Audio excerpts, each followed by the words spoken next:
Magluto naman po tayo ngayon ng sinabawang isda. Ayan, nagpakulo na po ako ng tubig na may sibuyas, kamatis at luya. Ito po ang aking sasabawang isda ay pampano. Ayan po, masarap pong isda ito. Ayan.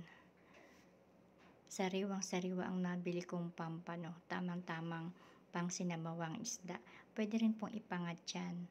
Pwede rin sinabawan. Ayan, talbos ng kamote lang po ang aking ilalagay dito. Dahil ang talbos ng kamote po ay napakasustansya na niyan. Meron po siyang iodine, iron, vitamin A.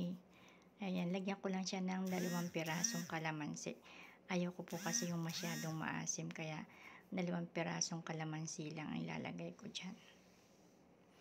Ayan, kapag kulong-kulo na yan ay ilagay na natin ang ating isda na sasabawan. Ayan, lagay na natin ang pampano. Masarap pong isda itong pampano, malaman siya. Ito po ay mayaman sa protina at vitamin B12. Ayan, kulong-kulo na siya. At saka mabilis lang po siyang lutuin. Ayan, luto na po ang aking sinabawang isda. Luto na ang aming lunch. Thank you for watching my videos. God bless po.